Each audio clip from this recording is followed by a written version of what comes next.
Okay, hello everyone. An early morning episode.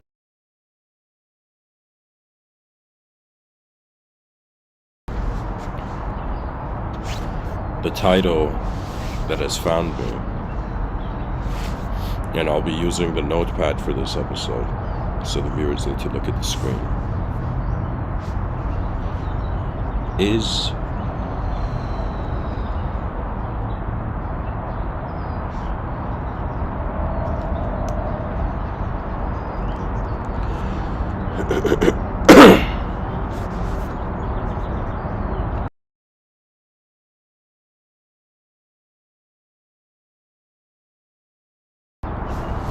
is the mind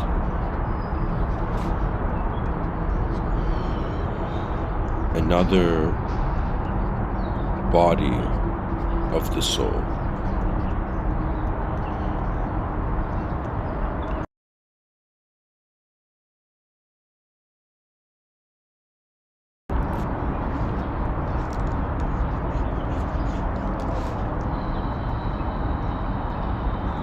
There we go.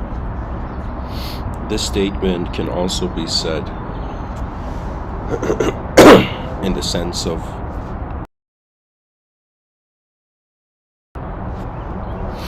the mind is another body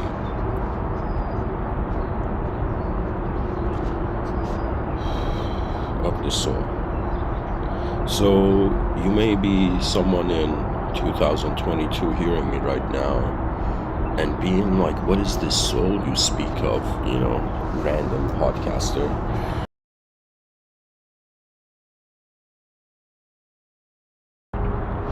It's pretty much a realization, this insight I got, that there's a mind to our mind. This all comes down to the human being and the dimensions to the human being. We know that there is an existential dimension.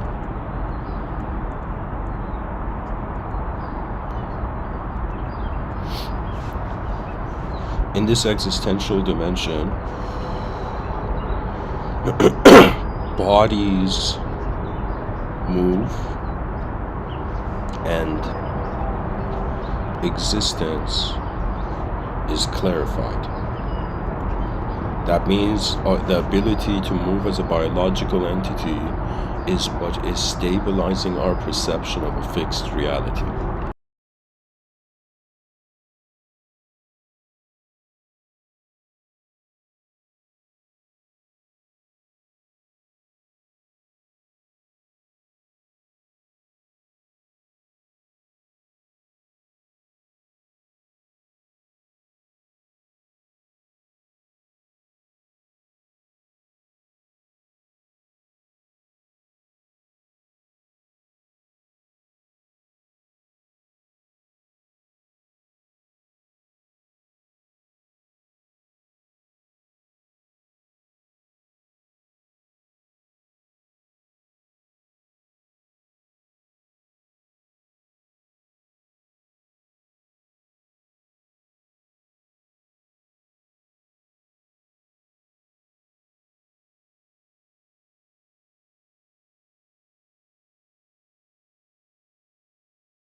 Okay, back to this.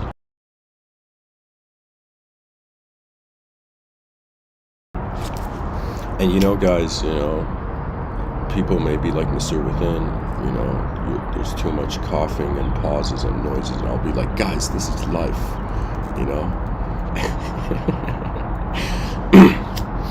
The sounds of the real world may not be the sounds that you want to hear in our inner world.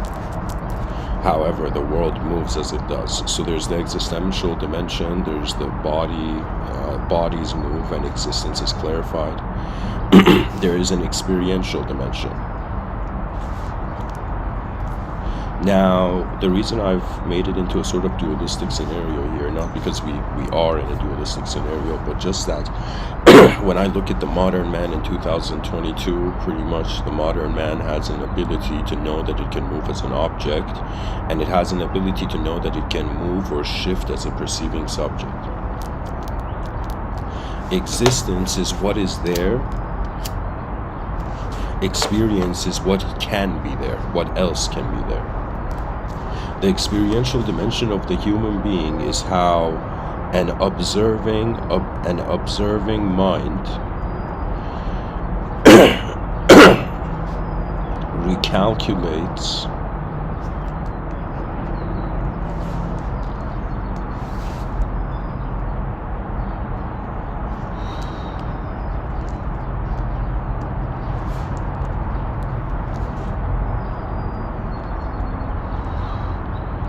an observing mind recalculates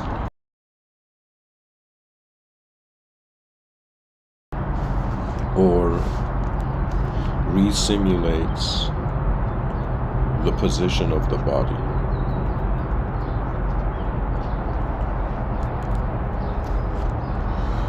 I would say in traditional metaphysics,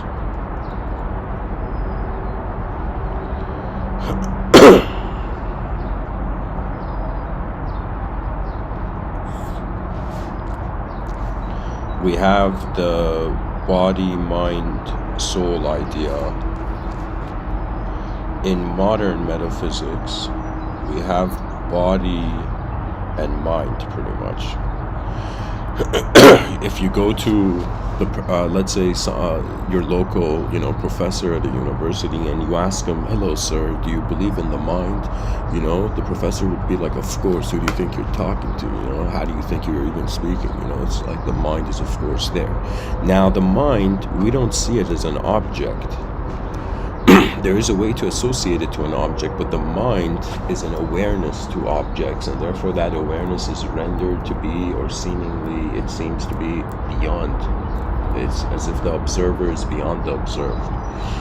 Right now I'm looking at this bottle of water in front of me, and I know that I am not that bottle. And so human beings are looking at their bodies, and they're noticing there's the free will, there's the mystery of consciousness moving the body. So in some sense, the mind is observing the body, but the mind is not just the body. Right? Now, these words are very important because on some level, the inner realms and outer realms both give definitions to language, I believe it was Ludwig Wittgenstein where he said it's like, let me find the exact quote.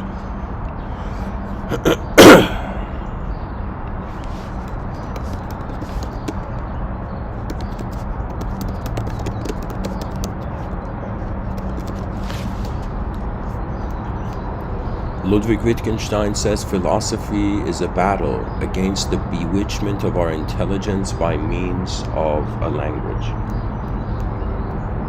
By means of language. So pretty much the aim of philosophy is to awaken a species that has convinced itself of a subjective experiential, has convinced itself of a limited subjective existence. Philosophers are here to say that the mind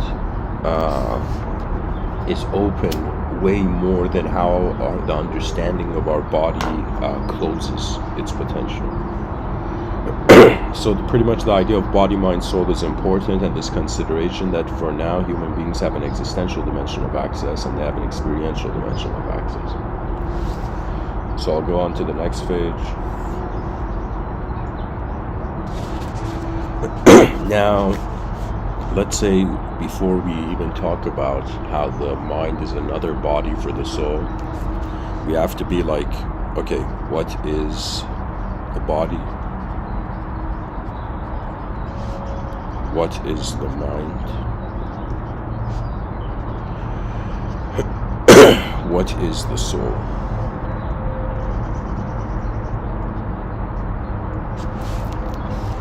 The body is another way of saying equals to how the world behaves. That means a person could be like, I have free will to move, my biological body. But when we wonder about where we have free will, it's as if free will is a respond to a setting. And the setting of the world has kind of been set before we were born. You know, the laws of nature were acting, right? It's as if in our history, we don't have like, you know, example. We don't have a point where human beings used to float, as if gravity was a constant. Or gravity wasn't different on the surface of the planet. You see, it's as if the laws of nature, they're kind of like, okay, this is what you get. What are you going to do about it? You know, it's like that. The laws of nature are taunting the free will in some sense. But to understand the body is to come into contentment, come into terms. It's like, you know how in certain like websites when you try to sign up, they're like, you know, there's terms and agreements that you gotta like check mark. It's as if the terms and agreements that we need to accept for the body is that the body, I would say, here, I'll write it again. The body is dependent on its ecosystem, which is the world. The body is dependent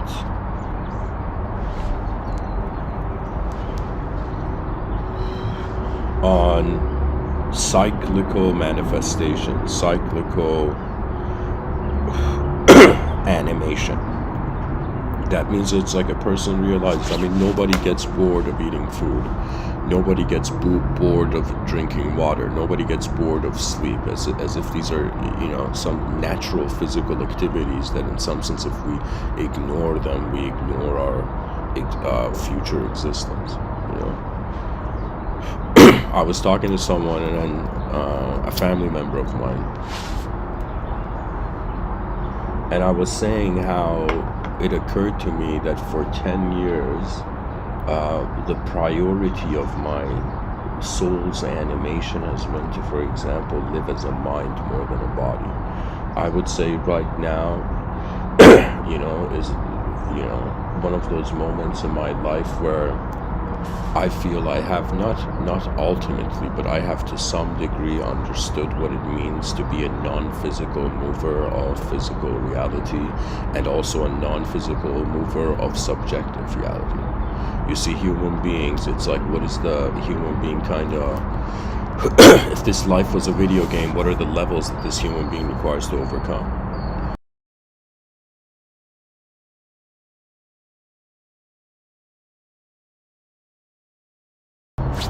It's as if there's a physical level.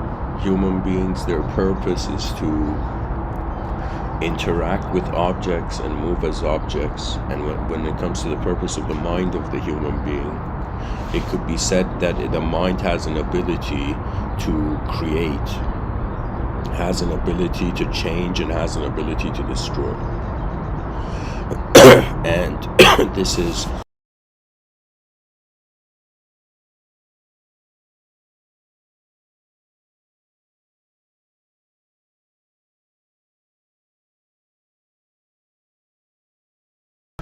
a representation of ancient Vedic gods.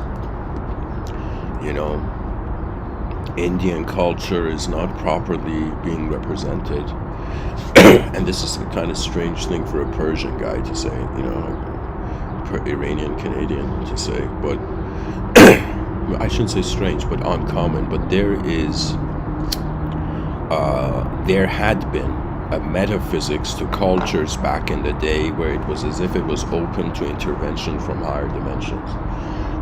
Imagine you were, you know, a child in Greece, in ancient Greece, and you suddenly saw a group of people staring at the clouds, and you went up to them and they were like, why are you guys staring at the clouds? And the people are like, kid, don't you know gods walk on clouds? The gods watch man from beyond man's reach.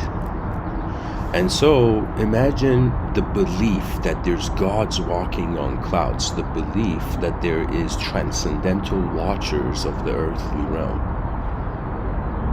Do you see? It's like the metaphysics of that culture, of ancient cultures, had a potential to access new experience in ways where the modern culture has denied itself. You know what it is? It's as if like the world realized it was veiled. So imagine you're in a room, and the room is like imagine you're in a circular room, and the room has a circular curtain, right? You're at the center of, let's say, the cylindrical curtain or veil, okay?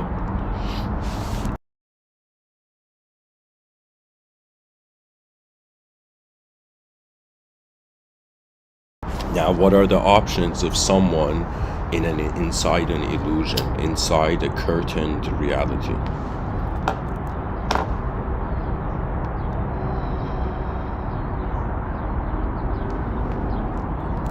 The option is you either pull the curtains or you learn from the simulation and you begin curtaining yourself, you know? It's like, hilariously, the metaphysical implication of the cosmos is like this, you know, ultimate truth that was shy and began clothing itself in simulations, you know?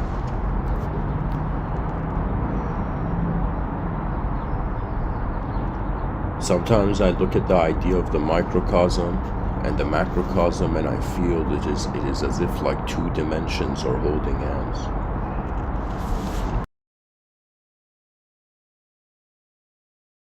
The sky and the earth are holding hands and walking as the manifestation of reality. Space and matter are dancing in the void. So anyways, back to this. The body is dependent on cyclical animation, cyclical manifestation. Pretty much the body means the laws of nature provide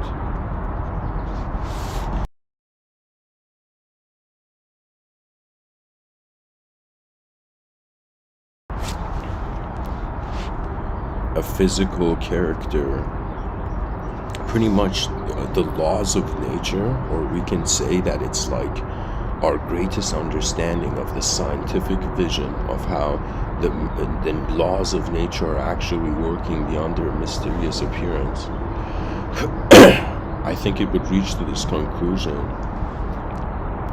that the laws of nature, the objective laws of nature,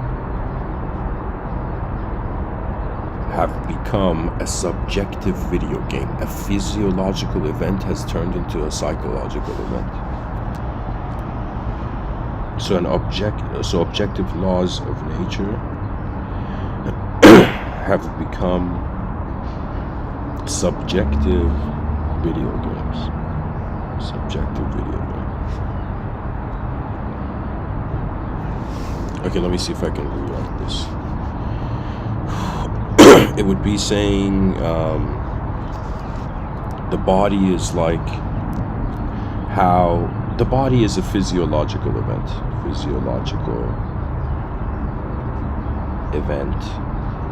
Physiological, let's say, phenomenological event.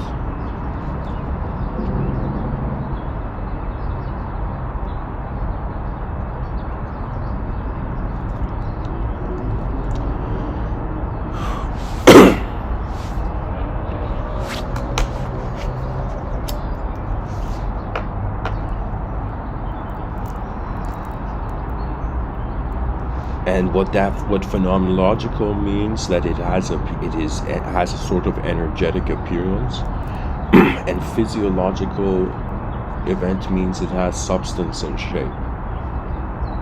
So technically the body is the dimensions. Let's say there's this mysterious intelligence, and when a mysterious, let's say an unknown intelligence has a body, how it knows it has a body, it goes to shape, substance, sensation, and shape, substance, sensation, and let's say color.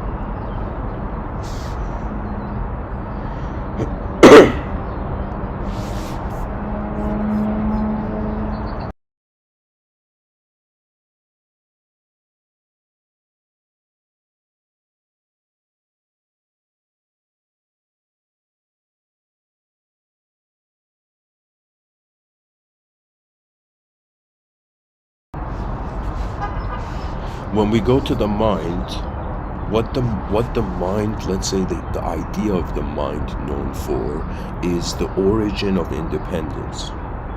That means right now, the only way I'm considering myself as a free being is because the freedom implies an ability to move in the landscape perceived, right? It's as if a human being is free to move in the world, but a human being is not free to consider what the world, like, it's not free. It's as if we didn't decide how the world looks like. We appeared in it, but our free will is giving us this view that we can decide. Right? It's as if the mind is an independent agency of another dimension through this dimension. It's as if there are invisible hands. It's as if another dimension is puppeteering manifestation. Manifestation is a puppet show, and the hands that are puppeteering it is inconceivable. It's another way of saying it's like creatures on this planet thought they were creatures, and then they realized they're actually a living force of space. We haven't reached that time yet, but there will come a time in the future where the species will have the option of what I have called advancing beyond the language threshold. In my vision of Civilization 2.0, Project Civilization 2.0.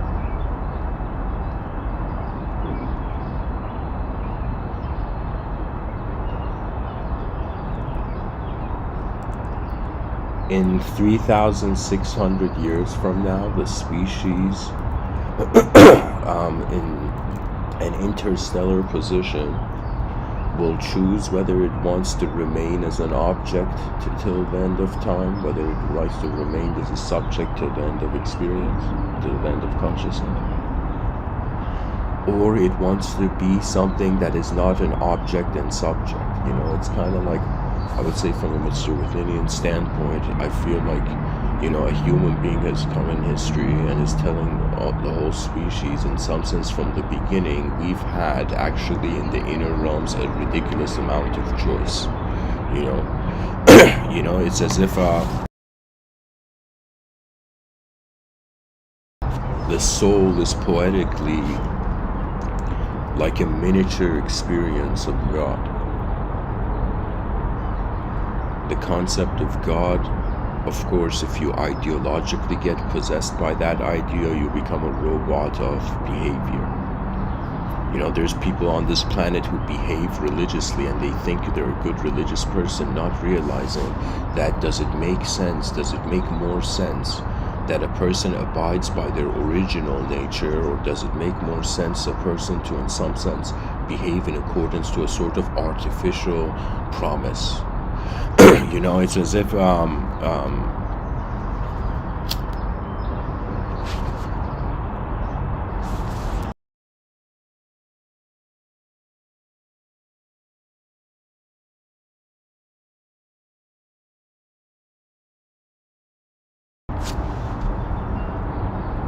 it's kind of complex to talk about this, guys, because what divinity is how the unknown moves the known, and what consciousness and human life is how the known moves the unknown. Now, I'm that person in history being like, okay, we've all been acting like we know what's going on. We've all had beliefs, you know, and sort of ideological shapes, structures we've inhabited. But in some sense, when will the species step out of its ideologically possessed cave? You know, there's something called Plato's allegory of the cave. I think everybody who's listening to this probably knows what I'm talking about.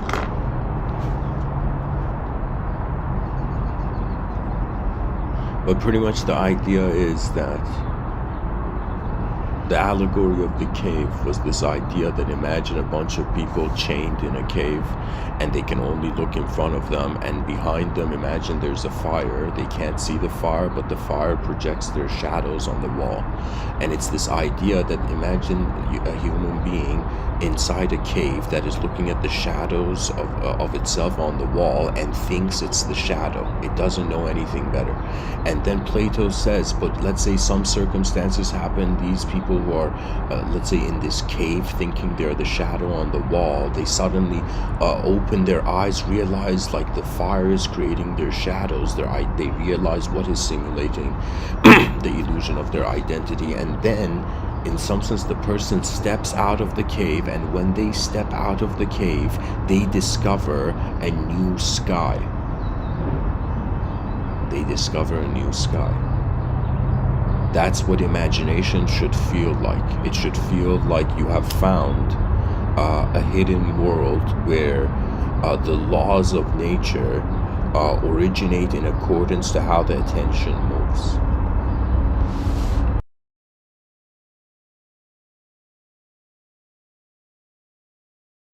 To wield imagination, it's as if like you have to find an allegiance. That means a person's creativity is proportional to the depth of the context of their vision. If a person is just living in let's say, like the person in the cave who thinks that they're their shadow, and the person who steps out of the cave and discovers that there's a world there, you see, that is true might. You see, deep down human beings have realized, I think this is what's going to happen in the future. We're going to become a species addicted to fascination. Or a better word than that, I shouldn't say addicted, because addicted means it loops, but I'll say it this way. It's as if the species has realized that it can behave in such a way that it will fascinate itself beyond any belief system.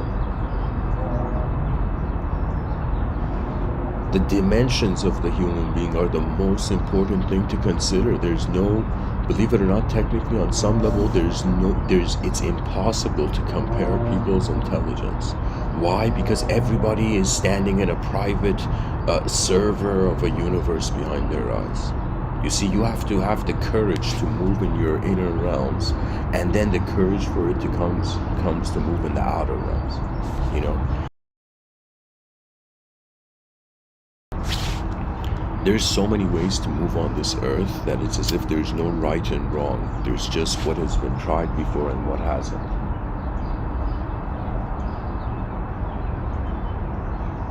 There's something known as the spirit of advancement. I'll get back to the notes later, guys. I'm just going to go with the flow I have. There's something called the spirit of advancement. And I won't tell people that I'm a believer of this. I would say I am someone who I have experienced this. And I have experienced something that doesn't need to, in some sense, be justified in regards to, let's say, a materialist view only or an immaterialist view. My first realization about this world, or one of the greatest realizations I've had, is that I realized the dimensions that my perception suggests my existence are not the dimensions that I am fully having access to. That there are limitations in the eyes of man, and in some sense what the DNA is like, in some sense, a specification strategy of nature.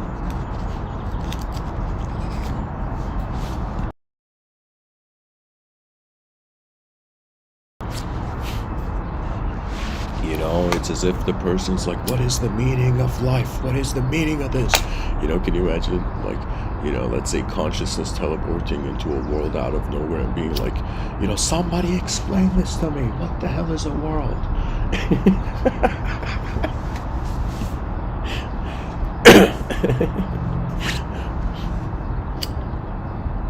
And imagine, you know, a wise voice.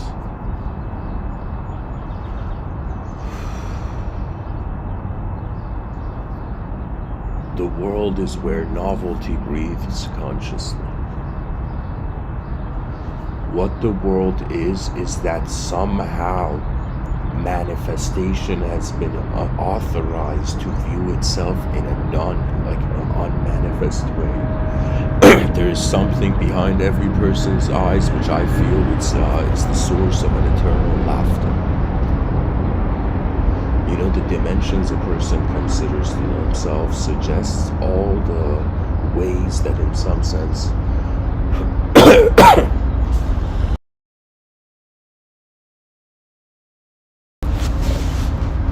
a sentence just came to my mind. Every person, you could interchange the word king or queen here, but every person is a king of their kingdom, of their inner kingdom. In the outer realms, you're a servant of the kingdom of the human species, but the kingdom of the human species, its king is the unborn future generations forever. You know, it's as if for the first time humanity, instead of crowning a king in the present and starting ideological warfare, the human being says, my commander, you know, my highness is the future generations. Imagine right now an advanced civilization is the greatest kingdom of mankind. Imagine the advanced communicator is how all the whole human being has access to the honor of the kingdom. That means if imagine an alien species, you know, invades one country on the planet, just one country. Okay, imagine like in a hypothetical parallel universe scenario, aliens attack Earth, but they invade only one country, right? And so imagine when these aliens invade this one country, it's as if all the other countries are freaked out, right? And so they wonder about like what should we do, you know? And so in an advanced civilization, there wouldn't be countries like that, but I would say, okay, let's say in a superiorizing or let's say in an advancing civilization, like that means civilization 1.0 has a capacity, just like we have developed countries and developing countries, we can say we have advancing civilizations and we have advanced civilizations. Advanced civilizations understand their own infinite value, but an advancing civilization is still trying to figure its vision out in finite phases, you know. So imagine an alien invades one country, or somehow imagine like in the future humanity becomes so advanced, and let's say still nations are like still human beings haven't realized they're just one species on a rock in the middle of nowhere, right? It's like there's too much, like, how can I tell you this? It's like I understand the significance of nationalism, because without nationalism we wouldn't have languages, we wouldn't have like a sort of common languages, right? So it was nationalism it's like there's nothing wrong with how we have lived so far. Even let's say right now you see the most cruelest people, the most let's say elitist savagery, right? Let's say you see this, okay? And I would say that it's still an advancing civilization, because as long as there is a potential for the species' attention to function differently, there's always another type of civilization at hand. It's as if we don't realize that we have chosen collective behavior as a species, right? And right now our ancestors are in the driver's seat. Like if I was to say how many ideas from the past are actually behaving in the present, and how many moments from the present are wondering about the future, I would say maybe 70% of civilization 1.0 is possessed by the past beliefs. That means human beings have been doing things in a certain way and never wondered, is there another way? Are there, in some sense, can I peek through another angle of how this moment is existing? You see the value of spirituality, the concept of divinity. It is not to be a robot of a behavior you don't understand, but rather, in some sense, realizing, I think the best way to view the idea of God is that something has been provided. In the middle of the void, eyes arrived. That is the magnificence of divinity, right? This is something that it's a divinity beyond story. It's the reverence and fascination for the infinite. And the infinite is inconceivable. That means if you look at it from the religious perspective, right, it's as if God is the inconceivable source. And when you look at it from the secular, let's say scientific perspective, this is my view honestly, that science is going to realize that from the simulations of language it projects upon reality, and what an endless sky means is that there is an infinite indexing problem. That means in order to be able to be certain of the laws, of the physical laws that we act upon, or we experience, it's like we have to consider the whole cosmic structure. That means it's like, imagine there were the whole cosmos was populated with creatures, and there was like, let's say, a cosmic agency that was like, okay, let's have every creature in the cosmos vote for the destiny of the world or something, you know. And it would be a sort of scenario.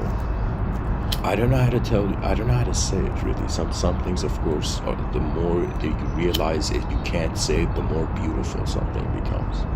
You know, sometimes knowledge is attractive, but I would say the most attractive force on this planet I have found is the unknown and is the future. And so let's say we go back to this idea that every person right now listening to me, in front of your eyes, you are the servant of a kingdom. Behind your eyes, you are a king and queen standing in the throne that is being the full awareness of consciousness in the moment. There's an authority that comes with being alive, right? It's as if, like, you can say the living have an authority in how the non-living are defined. Right, life is like the most important thing that people have to realize, is that it's like an emotional conclusion. It's like an emotional absolutist view on reality is not the solution. For me, I'm like, there's two options of change. Either the concept changes or the context changes. Either how we are understanding what the human being is, we try to change that, or we try to change the context where the human being has value in. Pretty much in these talks and this podcast, I have attempted both.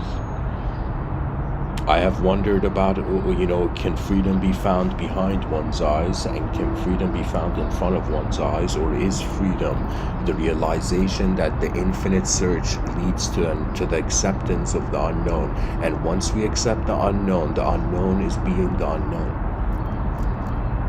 It's as if true faith in God is like having faith in the inconceivable. Right? Believing in God is believing the inconceivable, which is an impossible act.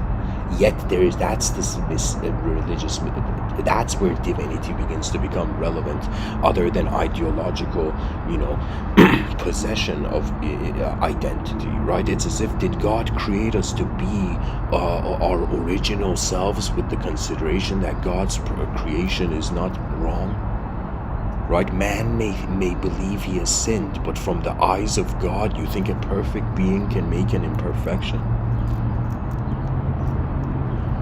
It's as if somebody could look at the theological narrative, the religious narrative, and be like, why didn't God, like in the religious books, it said, Abrahamic, in monotheistic religious books, it says that God is all forgiving, all merciful.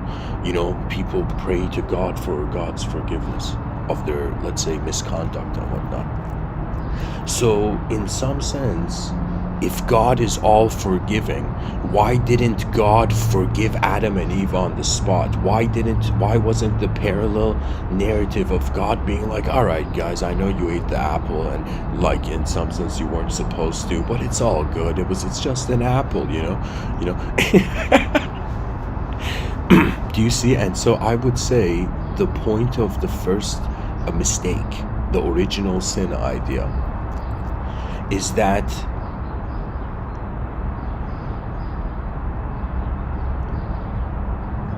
the human being is God's first imperfection.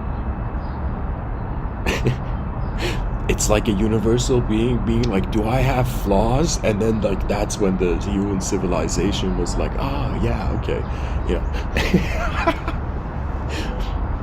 What I'm trying to say, dear listeners, that the original sin was necessary. And from the perspective of God, God has not made any mistakes. And from the perspective of man, man has made mistakes. You see, it's this strange scenario where we cannot touch an idea and we have the only option of accepting it or rejecting it. Right? And I feel any state, any ideological system where the consciousness of the individual does not feel it can participate in the way the collective system is being, that person will feel chained. You become a chained titan when you accept a world you don't belong in. It has. I have realized this the hard way, guys. I would say I've had moments in this life where I have felt like, what am I doing in this existence right now? What am I doing existing right now? When energy cannot be created or destroyed, where the edge of the sky is unknown, where what is even moving right now, here's the thing, the analysis of a single moment is unknown. The analysis of more than one moment, let's say 2 or more moments, is like known.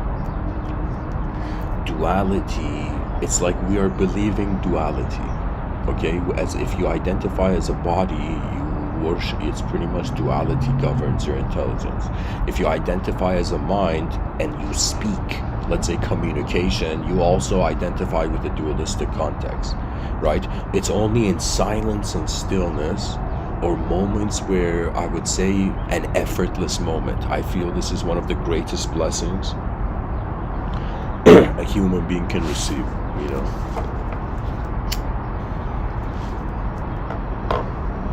a glimpse into an instantaneous freedom, where in some sense the paradise of one's own mind is an access into the flawless. Like in Mahayana Buddhism, they had this view of the Pure Lands. It's as if the person enters the original universe. Right now, imagine human beings, they are physically on Earth, but our minds are not on Earth. Our minds are how sensory information is received, and how the brain happens dictates its individualism.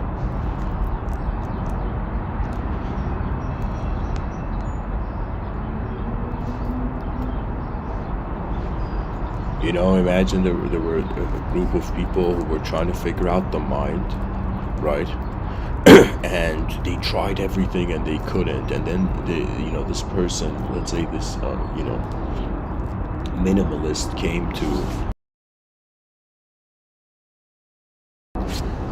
to help these people, right? And the minimalist, and let's say the people ask this minimalist, like, how do we understand the mind? And imagine the minimalist says, have you tried asking it? Have you tried consciously communicating to your mind? That means it's as if, imagine somebody's like, I gotta do all this stuff, and then the mind activates, and then there's somebody who's like, this world is alive, the mind is an unknown intelligence, the sense of named personality is the sort of tip of the iceberg in regards to what's actually happening. And so when the person asks their own mind what it is, what happens is that they become the silence, and you become a watcher of the moment, whether it is your body or your world or anything, right? There's a way of being here, guys, on this planet, where there is a subtlety. We're honestly like antennas. And it's like the antenna can be placed in a certain way where suddenly there's you discover the rivers of the mind, the rivers in their inner realms. There's currents. Like the best way I can kind of give people an idea of what the mind is imagine a fish underwater with a group of other fish, and this fish decides to take a different path, and when this fish takes a different path, the fish finds itself in this current, and the current takes it to, let's say, the end of this finish line where all the fish were slowly going to, right? And it's as if people can't believe how this fish, they're like, man, you're a special fish. Did you teleport? It's like, do the fish gods bless you? Like, what happened? How could you suddenly get to this place so fast? And the fish says, it wasn't me. It was the current I found myself. It was the type of view of being that I was in. Right? That means, believe it or not, the search for the true essence of imagination is a reverse engineering beyond the dualized personality into, it's as if like we're this unconscious physiological event where there's a conscious psychological event simultaneously overlaid upon it happening, and now the conscious psychological event has noticed that it's conscious of the subject and the objects at the same time, and is wondering what is looking through my eyes, what are the eyes of my eyes. It's another way of saying, is the edge of the mind of the individual the mind of the whole system? And the answer is yes. There is a strange ability or placement of the human being in the world where it can access multiple dimensions. It can experience multiple dimensions consciously. For example, it is known that animals dream. So there's lesser animals other than the human being that dream, right? I don't know if pigeons dream, but like they know that dogs dream. Okay, a dog can have dreams. So if a dog can dream, right, in some sense, why is the dog not in some sense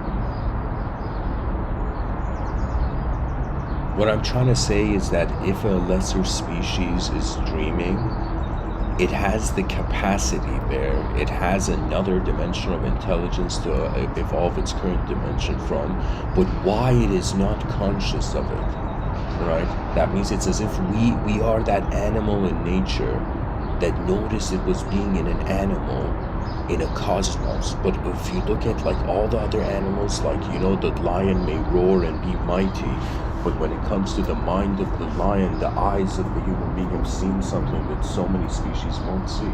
The beauty of language. It's like when you read a book, you're accessing some like alien technology. If a squirrel or a bird were like looking at the earth from their standpoint.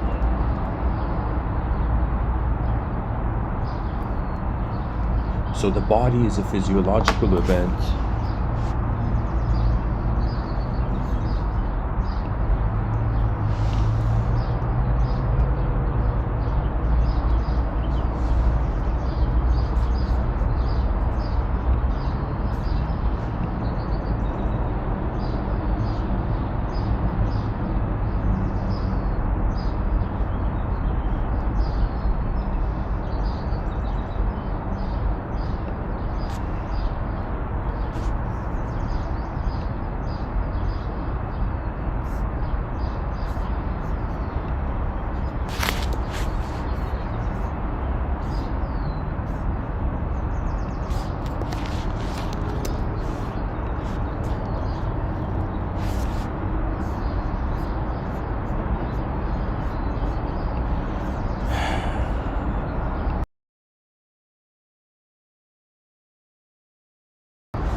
There's so many dimensions to our perception that it's as if at the end of the day, the future generations are going to be like, it's like Mr.Within had a point when he said, what do we do with infinity?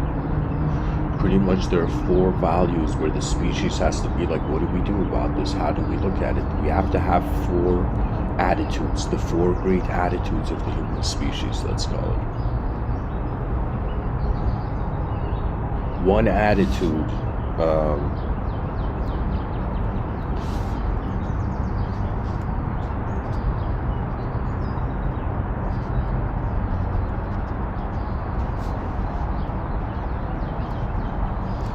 the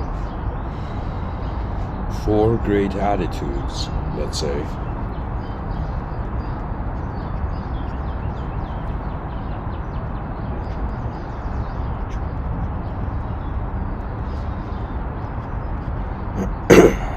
how does the species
okay, the 4 great attitudes of the human species.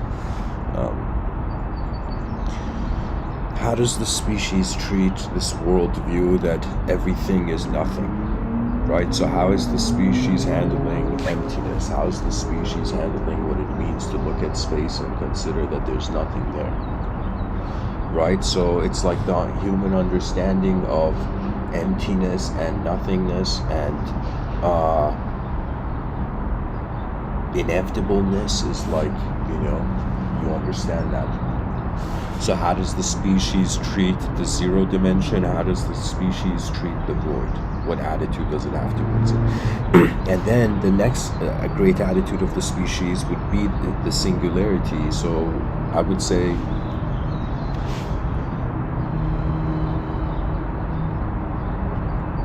if I was going to give cultural representation to this,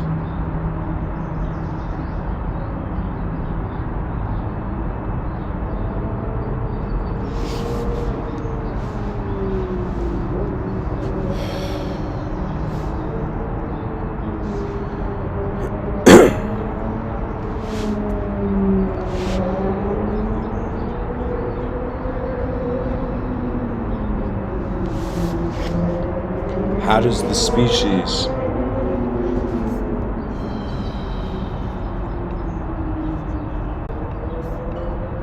sorry guys, I'm having trouble selecting like a good song.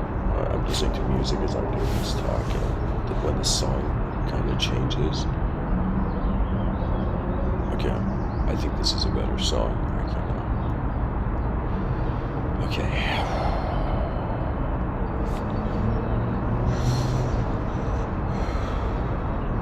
For the advanced civilization, the four great attitudes of the human species, the behavior of a species, a collective humanity towards what does the void mean?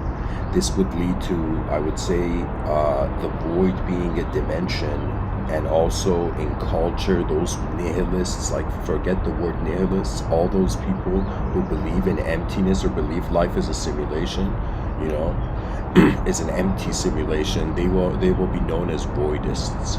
Okay, I think that's a good word. When it comes to looking at life as if what is the meaning of everything, okay, like we understood what, like we acknowledged the dimension of, okay, there's no meaning, and now we're like, okay, what is the meaning of everything, or what is the meaning of a singular point of attention in the cosmos? That's pretty much the singularity. Okay, that's the one dimension. And human beings who live in this dimension, or they go become their mind's version of oneness, right? Right? They're going to realize that in that dimension, life is automated. So any person who believes truth is one, when I say truth is one, not conceptually, I mean if they believe like a Spinozian God, they believe God is how everything's happening at once. Or God is, for example, why should there be anything happening at all, you know? But what I'm trying to tell you is that oneness is a state of mind where we evolved through it, and a lot of life was automated before the development of human consciousness. So oneness has its beauty, has its freedom, has its purity even. But what it misses out on is the evolutionary advantage.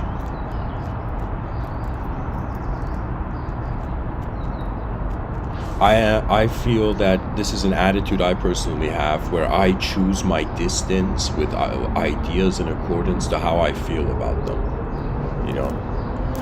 For example, the concept of death is easy for me to talk about, but the experience of death, it is in some sense like a sort of attempt to shatter the mind, right? Like the philosophers who wonder about death, they're philosophers who are actually wondering about the true nature of life. It is a search that we must all pursue. You know, it is the great work of the species to understand, to explore and advance in the worlds behind its eyes, and explore and advance in the worlds in front of its eyes. Like, what else can a species do? We are either here to see what we can do, or we wait for our own ending. And endings are not as fascinating as beginnings. Endings is like nothing new. Right? Like, you know, it's as if like the human being goes to sleep. Just consider the idea of just the implication of deep sleep. Like, you know, talking about deep sleep is like talking about death. Do you know what I mean?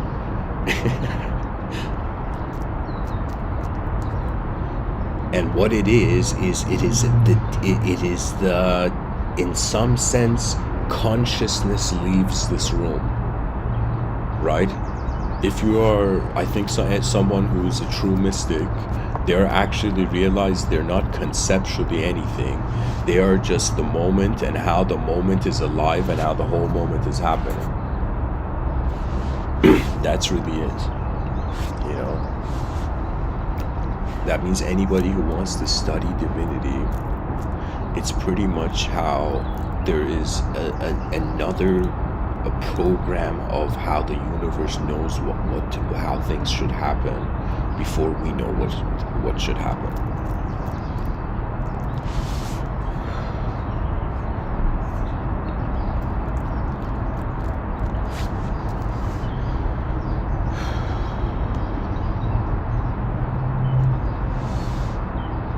The dualitarians.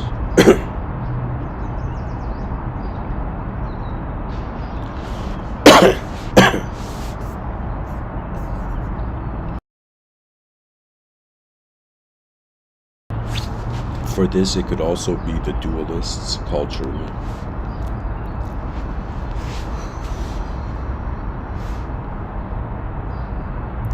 This is where life is happening. This is how I can even give this talk. That means it's like if I ever give a talk and people applaud, like they're applauding for duality, actually. You know.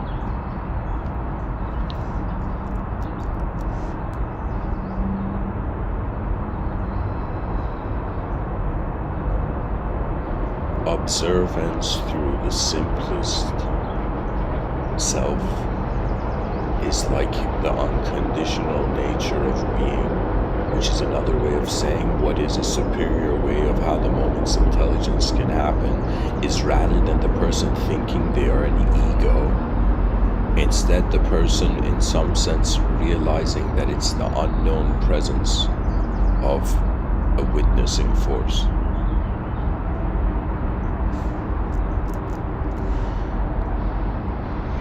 I'm that person in history saying the human psychological event can be said to have just 4 quadrants. There's four ways that we can look at what is happening in this world. The void is the starting point is being emptiness, 0. For the singularians, the starting point is oneness, right? So the causal position is how everything is the truth, right? For the dualitarians, there's the concept of truth and illusion. It's as if like a person who believes in duality is like a person who is accepting they are the shadow of God. You know, they are walking in the shadow of the singular, right? So beyond the dualistic view, there is what I have termed the infinitist, or I should write it here, the infinity.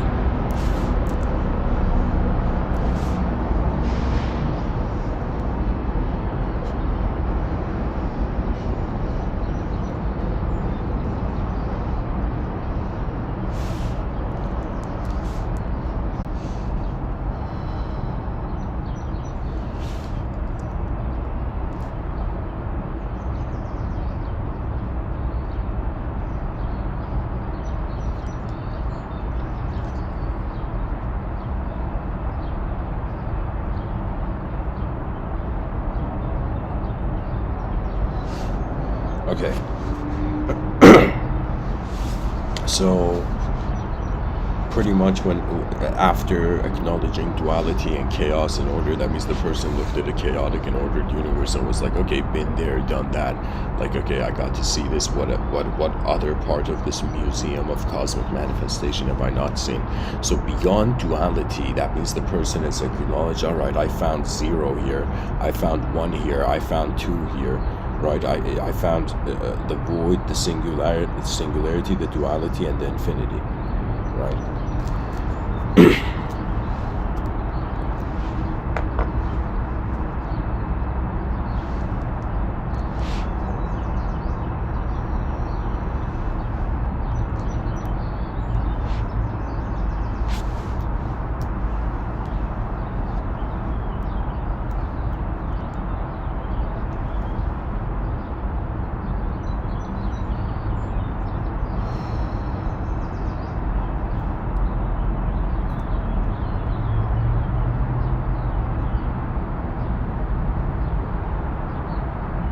The infinite dimension is another way of saying,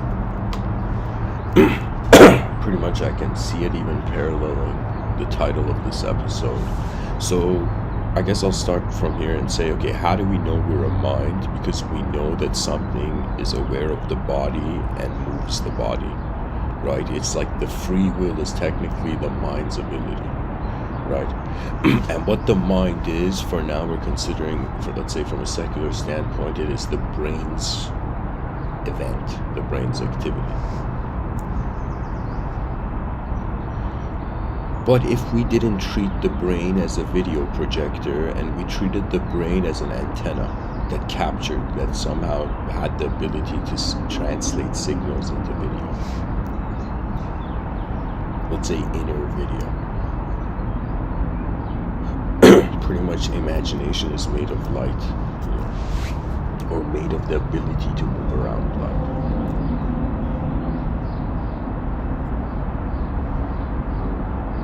pretty much the mind is in a greater viewing, witnessing position than the body, so we say our body is being moved by our mind. Now, if we were to wonder, wait a minute, we have the duality of the body and mind, but we have the idea of the soul.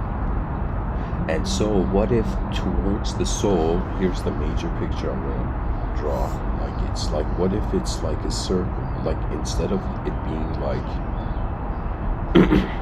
here, soul, mind, body, rather than it being like this kind of relationship, let's say, a sort of like, rather than it being a sort of soul, mind, body, what if it was like this? What if it was soul, and instead it was mind and body? Do you see what I'm saying? That means it's like if to the mind the body appears like if like we're saying the the body is like it's kind of like saying, how do we know there's a body here? Because we notice the mind, but how do we know we're being a mind and there's an unknown witness there, right? Ancient people called it soul, Atman, right? But people nowadays are like, okay, we don't care to look behind our eyes anymore. It's like, people don't believe in imagination, not realizing the act of being an individual self is how imagination is holding reality in the world. And the concept of imagination and its concept should change. But however the word imagination came about, I think it like, to me, there's a poetic value of that word, as if it's a nation of images, right? As if imagination is how it's like the potentials of how your DNA has held sensory information. The source of creativity is one of the great mysteries of reality.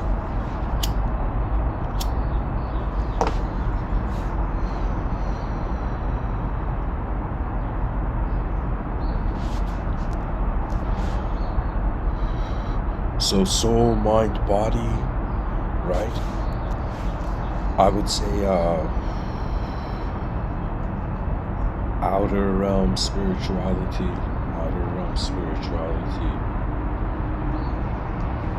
And then this would be inner realm spirituality.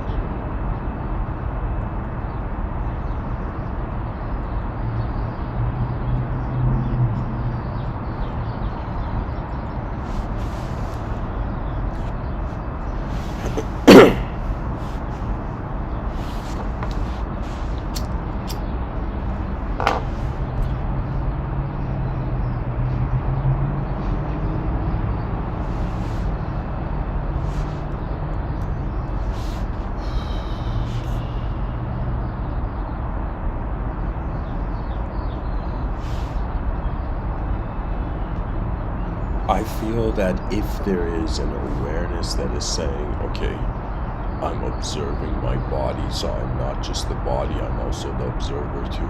So it's like, then the observer's like, what is observing what is observing the observer?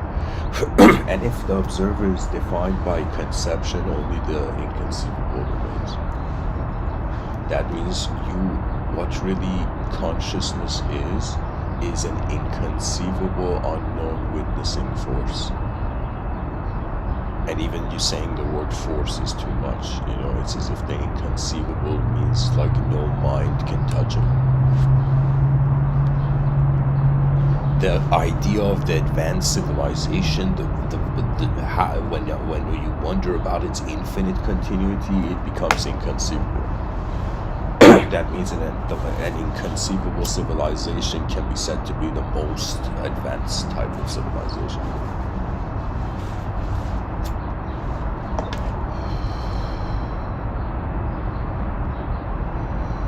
Imagine somehow immortal technology happens and people are immortal.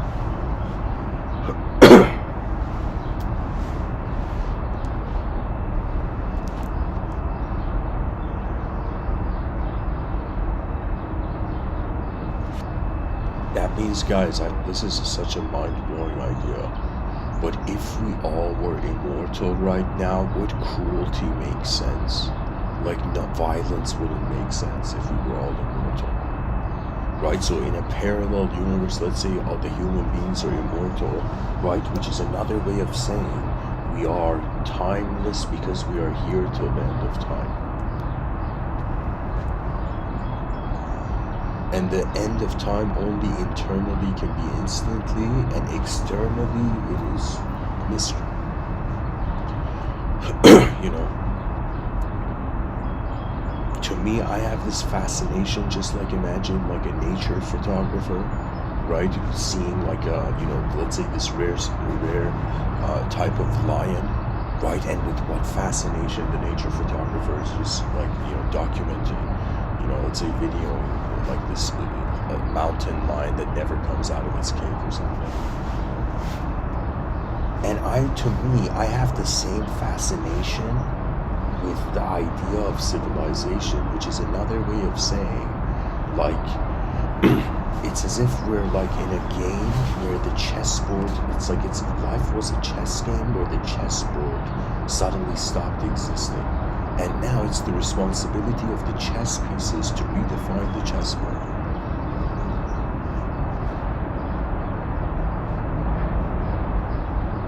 After the human species realizes, alright, what can we do with the void? Nothing. What can we do with the singular? Nothing.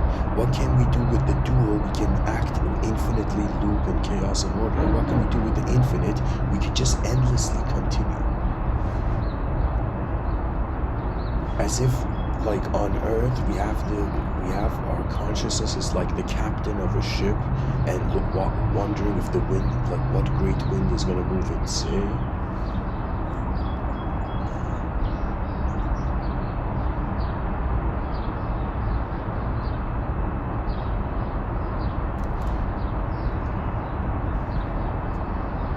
It's as if the eyes of the wind, they move everything, yet they are nothing that can be moved.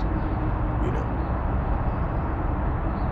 The wind is such a divine idea. It's like the invisible mover of fallen leaves, you know?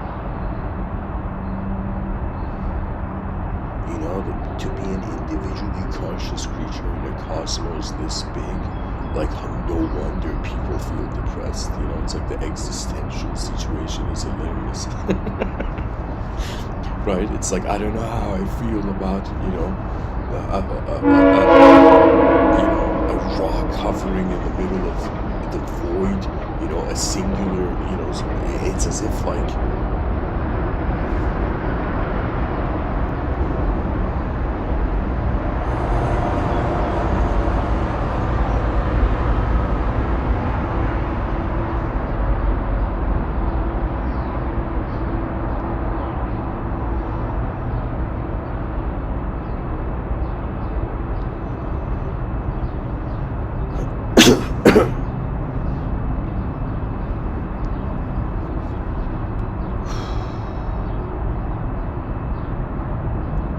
language is dualistic. If we thought about the faster the it's like this. It's like saying, if we moved at the speed of light, we wouldn't exist. We wouldn't be able to be seen to exist. It's like when it's like when attention goes towards the inconceivable, selflessness is inevitable.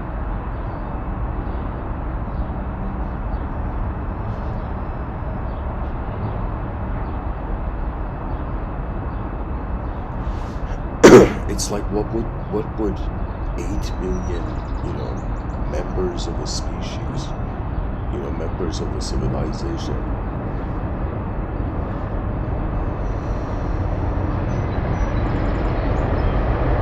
what should 8 billion human beings look at when it comes to the future?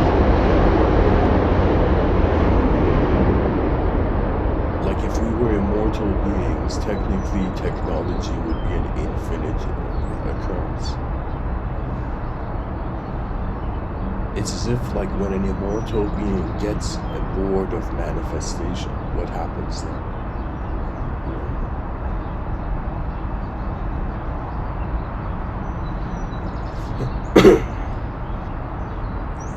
And you know what's fascinating? The more the advanced civilization occurs, the more there's going to be this new dimension of, as if like the search for the most advanced begins. Like the legend of the spirit of advancement, becomes alive. Right? We realize the world soul is based on how we understand meaning. So it's another way of saying like, light enters your eyes, worlds are viewed, and a choice is left to be made.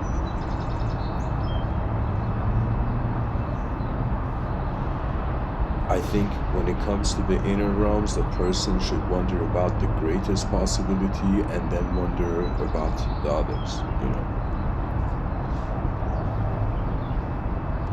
It's as if before believing in the impossible, you wonder about how something can be possible.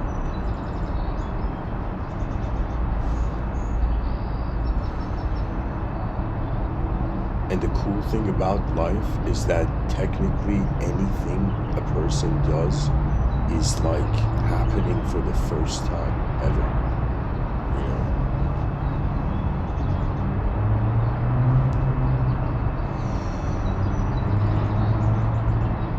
The philosophy of the future, or all philosophical systems that wonder about how the species will, advance into the future.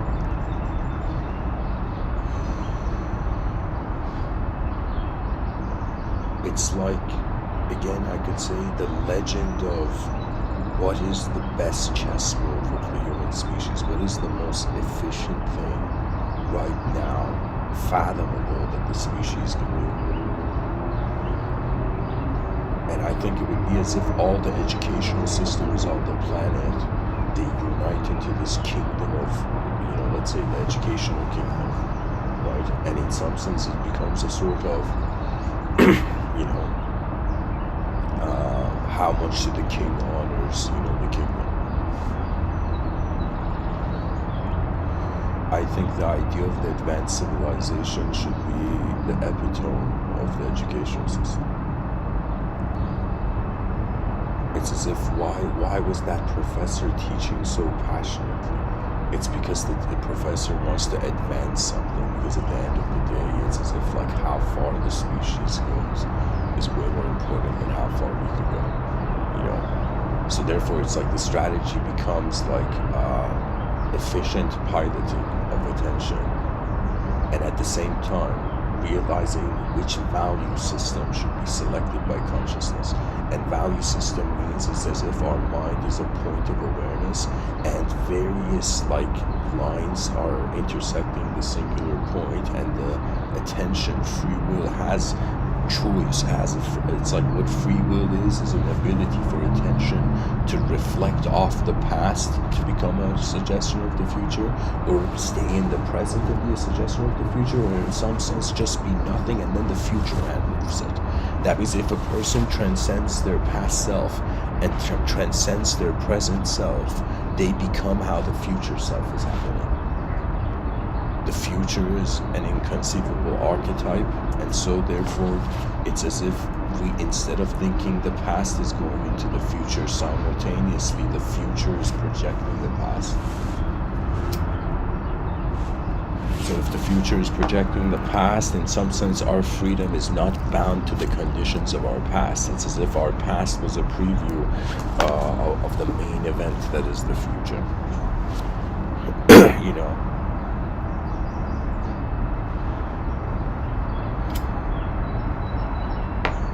The spirit of advancement would be how everybody on this planet becomes fascinated with the potential of the human species. There's so many ways that we can see if the universe was benevolent if civilization in a parallel universe, let's say, like violence was eradicated very early on, and the species had been so benevolent that like it had advanced at like a ridiculous speed, you know. It's like in a compassionate universe, cruelty is, you know, there's no right and wrong technically, because energy is, everything returns back to its source. The multidimensional being takes off the dualistic headset, you know.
Sorry guys, I'm writing and trying to speak and trying to share a bunch of things at the same time.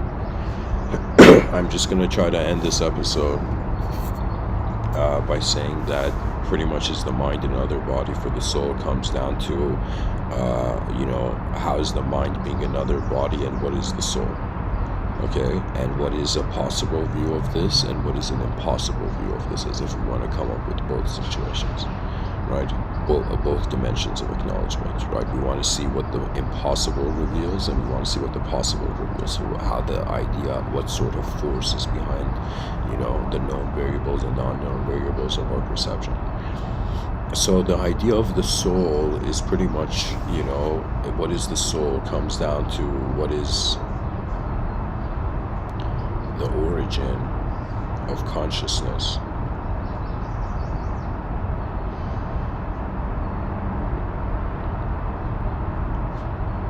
And then why is consciousness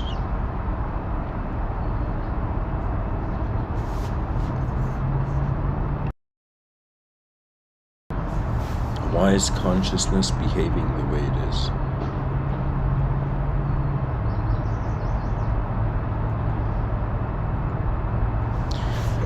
So the soul is pretty much wondering about what is moving us, right? And the body is a suggestion that the world is moving us, and the mind is a suggestion that there's this inner ability we call the free will dictating how things mean and what things are, right? So the mind is like the self, and the body is like the shape of the self, the substance of the self, right? So this realization, everybody right now is hearing me, they're technically, their mind is enlightened, their body is enlightened to their mind, right? People know that they're being a mind, right? This is like the source of knowledge, guys. If you can't fathom a mind to yourself at first, then it's as if like you haven't tried to see what is the shape of your eyes, your inner eyes, So I'll say it maybe this way. How could the mind be another body? What is the mind being a body for? Okay? So we can say that the mind, here I'll write it down. The mind creates the body. Okay? Or the mind creates what the body means.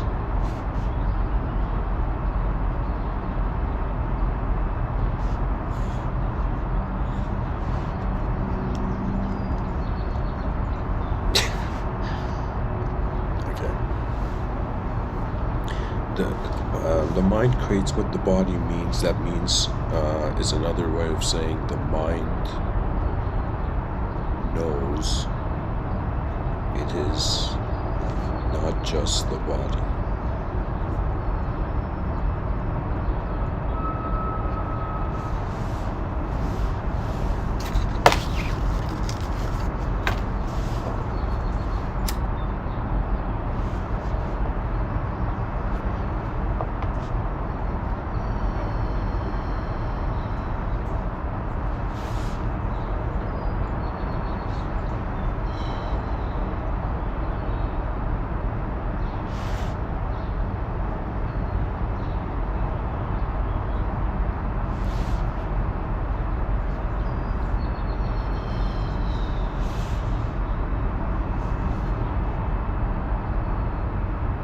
The mind knows it is not just the body, and let's say the mind knows it's not just the body,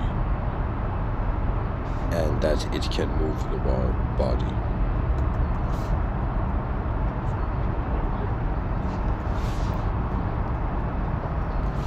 The freedom of the body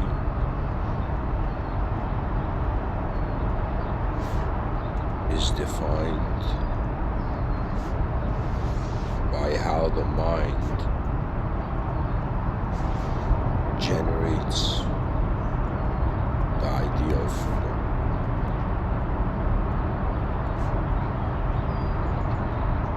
Guys, you should, whoever you are listening to me, I'm writing something down in the notepads on the video, so you should be looking at the video as I'm giving this talk.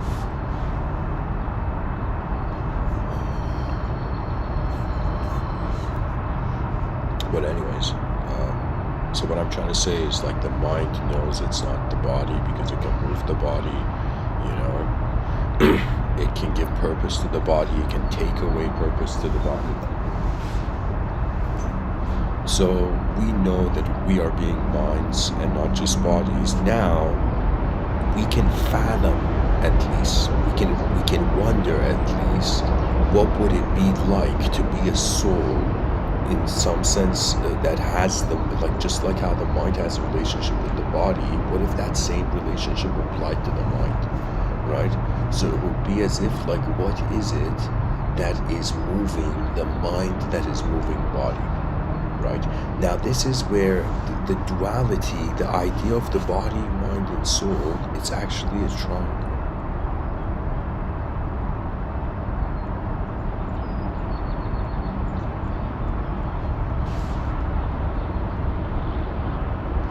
The soul becomes, it's simulating it.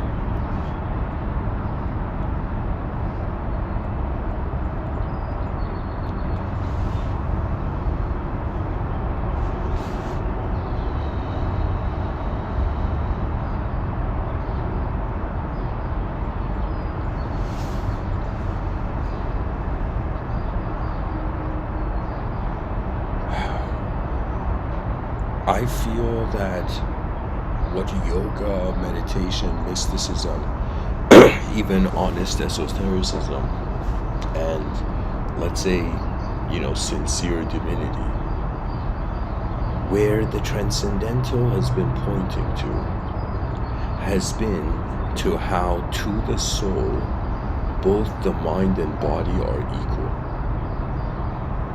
But to the body, the mind is not equal, and to the mind, the body is not equal. The mind is superior. You know, it's like when a person experiences pain, the body is acting superior than the mind. When a person experiences, let's say, you know, bliss, the mind is superior than the body. It's another way of saying the mind is moving faster than the body, or the body is moving faster than the mind, right? So we know that with the mind's ability to the body, it's as if the mind has an ability to move the biological body, to move physically as an organism, and to also psychologically move as an idea or someone in the act of thinking, what we call thinking. Or I don't know, maybe somebody who's a thin king, I don't know. It's like, are thin kings thinking all the time, you know, like language is nervous. But anyways, so what I'm trying to say is that the mind can move the body. It knows that it can pilot. It's a piloting force of the inner subjective, let's say, realms, and the outer, you know, objective realms. Okay. Now the soul would be how an unknown witness, like it's as if like the eyes of another dimension are looking out through the eyes of this dimension, and it's as if the unknown of another universe has met the unknown of another. Do you know? It's as if the earth it's like the gathering of dimensions, you know. That means people think there's just one earth. There's as many earths as there's people looking at life. That many versions of earth exist. Even not just human beings, as many as any conscious creature through some sort of, you know,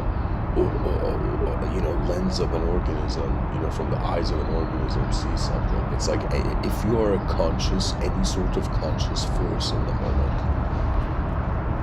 The idea is that the source of the unconscious is not unconscious to itself. That means the simulation of man is God's truth. It's as if we must accept the conditions of universal intelligence prior to the ideological, let's say,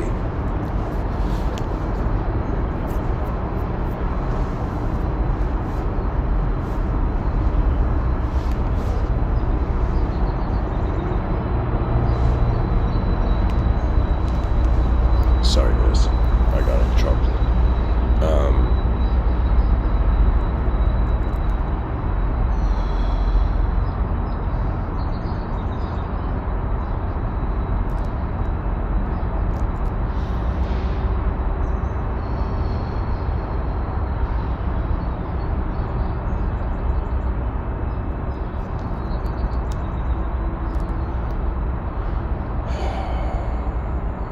an unknown self became a known self inside a known world, and that known self, the moment it realized it's an unknown self, realized that there's an unknown world.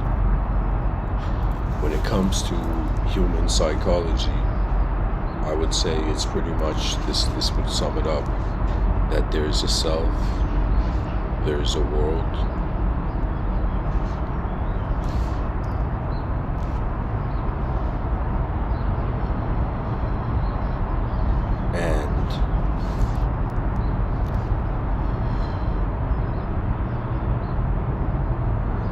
or here, I'll draw it like this. Imagine there's like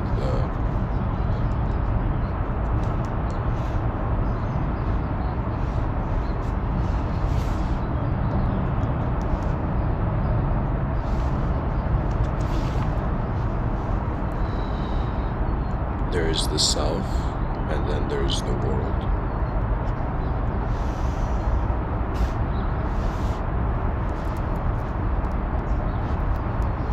And so we have also the idea of the known and the unknown. So we can say it like this. It will be something like this, where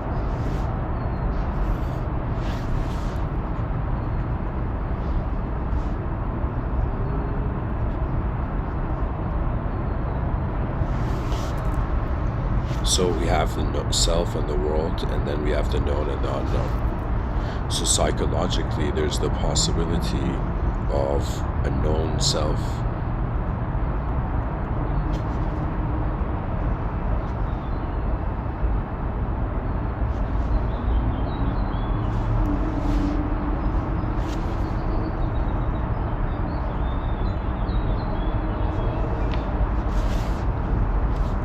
And then we, in some sense, say there is the known world.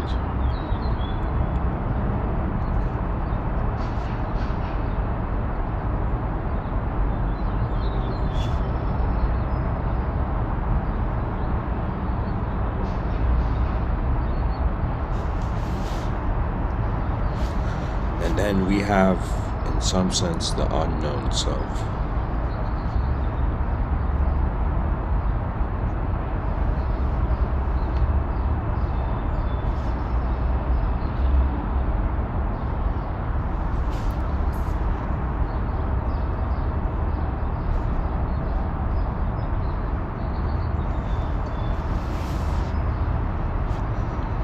And we have the unknown world.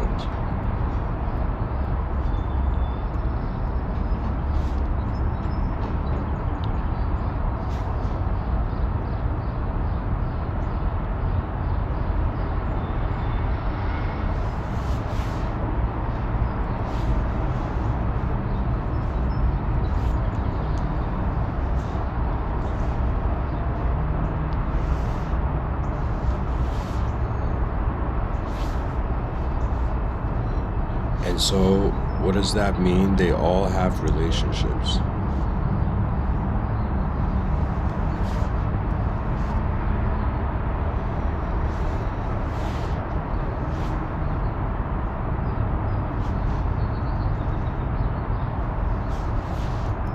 So all these arrows should be double-edged, you know. Here, let me just do it.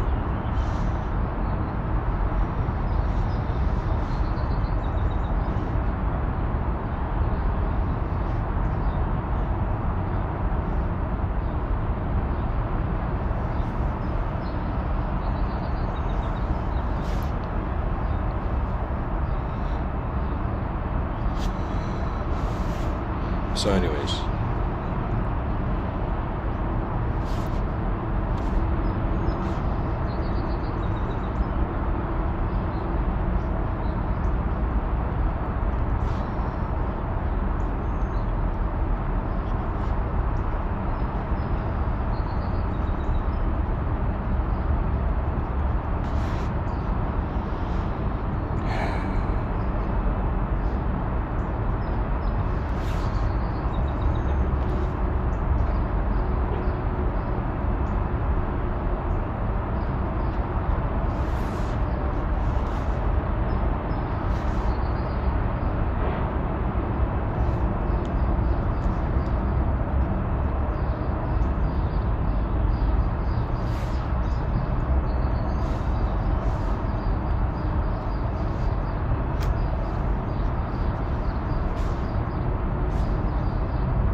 Sorry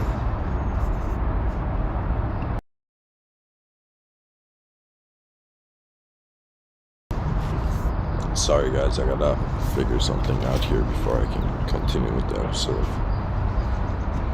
I'm pretty much thinking like, okay, what are all the dimensions that, reality can move in? Let me go back to a previous page.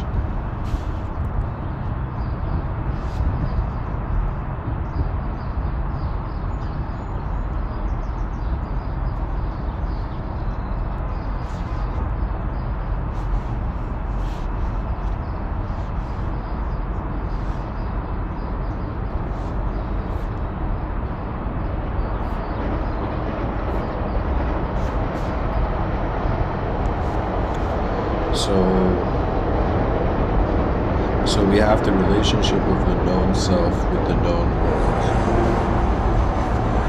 We have the relationship of the known self with the known world and the known self. How would I say this?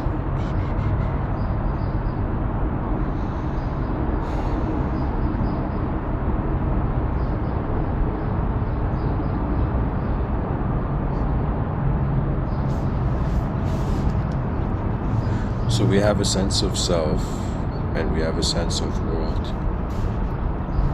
This sense of self can have a relationship with itself, and it can have a relationship with the world.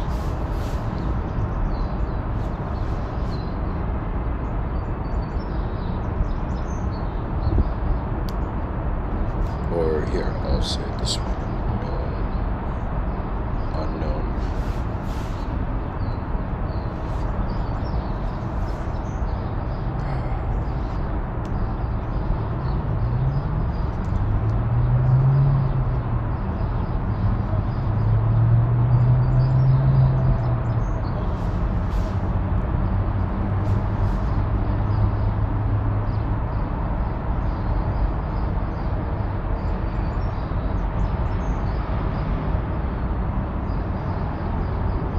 Okay, I figured this out.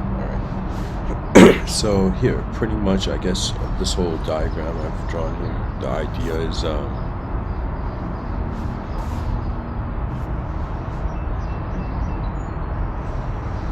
pretty much this.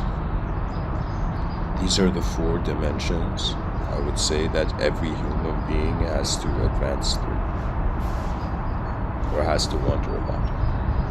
That means it's like, in order to truly build an advanced civilization, it has to be the most advanced state for the known self, the most advanced state of the unknown self.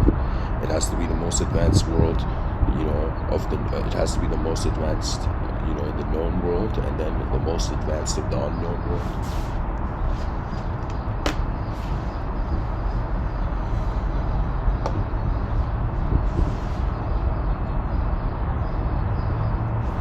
And so when the mind is like realized to be a sort of body for the soul, it would be as if like the known self, the known self realizes it's pretty much the unknown self, right? Like, how else can metaphysics be talked about, inquired into?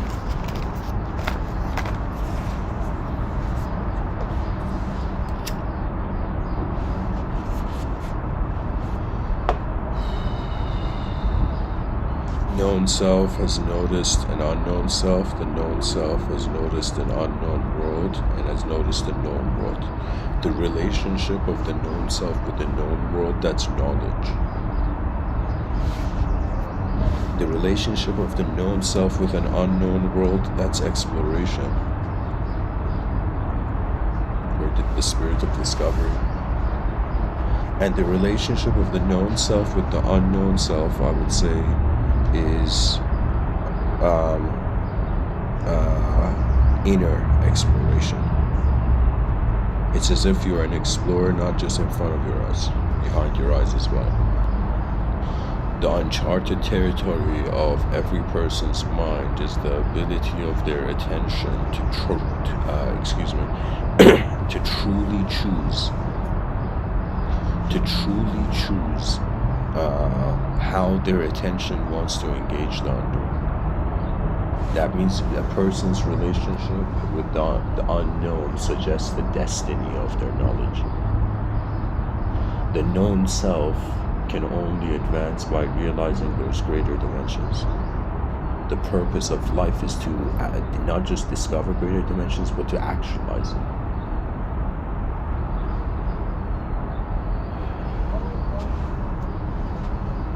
It's as if to an explorer, the purpose of life is to see what else is there.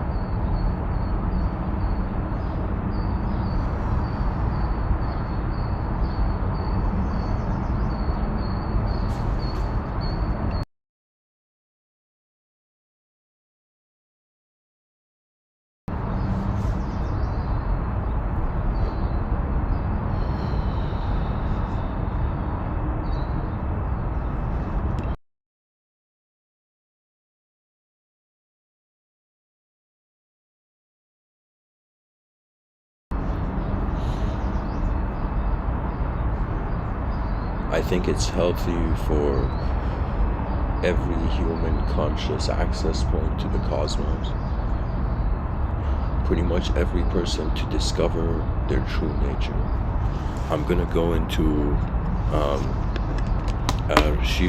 Ramana Maharshi quote tunnel right now, guys. Ramana Maharshi is a very incredible human being.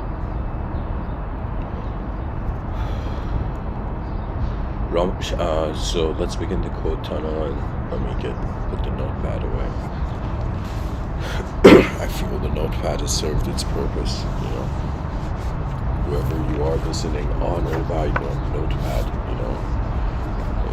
Sometimes when I charge my phone, you know, devices, I'm like, okay, you know, it's like, bless this soul, you know. You know? Can you imagine somebody attaining a level of compassion where they're blessing their, like, you know, phone? I've blessed my, like, hard drives where I've had, like, so many talks recorded, and, you know.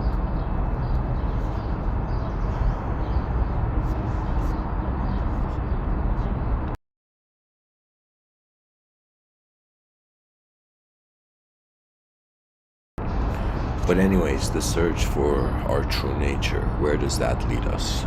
Shri Ramana Maharshi says, no one succeeds without effort. Those who succeed owe their success to perseverance. Ramana Maharshi says, who am I? Not the body, because it is decaying. Not the mind, because the brain will decay with the body. Not the personality nor the emotions, for these also will vanish with death. That means Ramana Maharshi is saying, wonder if who you are is something that is beyond the mind, beyond the brain and the body, beyond the personality, beyond your emotions, because all of these are found in a changing world where they in some sense change, right? So in some sense, Ramana Maharshi is saying who you are is like an unchangeable mystery. It's an unconditional state, a state liberated from the conditions of shape. Ramana Maharshi says our own self-realization is the greatest service we can render the world. Ramana Maharshi says time and space always change, but there's something which is eternal and changeless. For example, the world and time, past or future, nothing exists for us in sleep, but we exist. Let us try to find out that which is changeless and which always exists.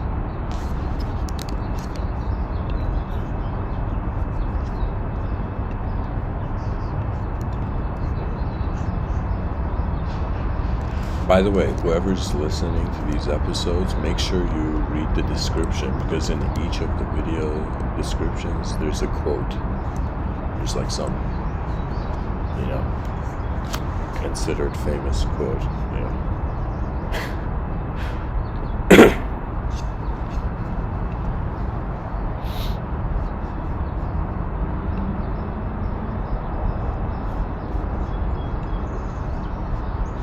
Ramana Maharshi says, the greatest error of a man is to think that he is weak by nature, evil by nature. Every man is divine and strong in his real nature.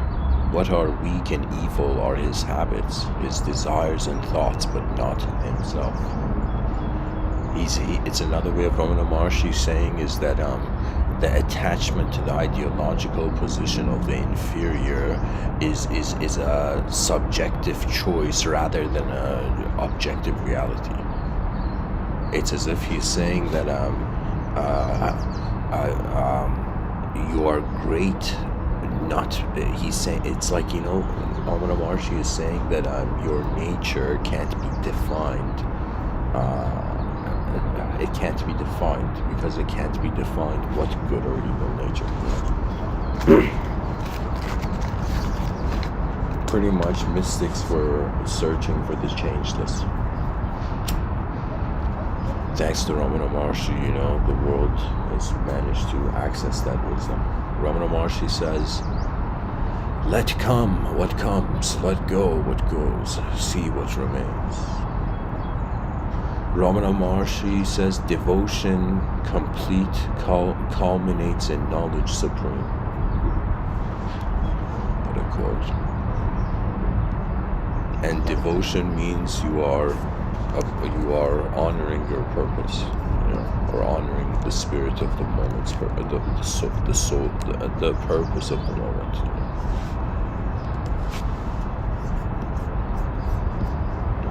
Ramana Maharshi says, without understanding yourself, what is the use of trying to understand the world?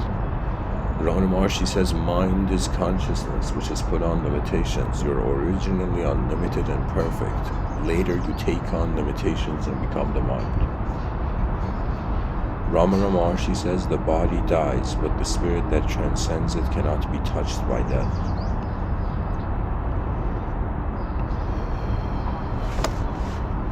Ramana Maharshi says the degree of freedom from unwanted thoughts and the degree of concentration on a single thought are the measures to gauge spiritual progress. Yeah, that means is the ability of your consciousness maxed out because of the context, the liberation of the context of reality, or is it just conceptually trying to project ability? Right? It's like that's the power of honesty. Honesty is like if you train honestly, like imagine like back in the day, like in samurai times, imagine there's this samurai kid just going in the forest and just practicing on trees, like swordsmanship, like I'm trying to say like just like martial arts mastery. It's like the mastery of the attention where the world is being held in,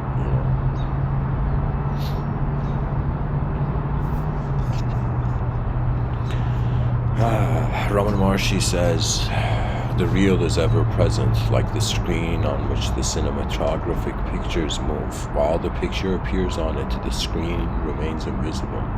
Stop the picture and the screen will become clear. All thoughts and events are merely pictures moving on the screen of pure consciousness, which alone is real. Ramana Maharshi says, silence is ever speaking. It is the perennial flow of language.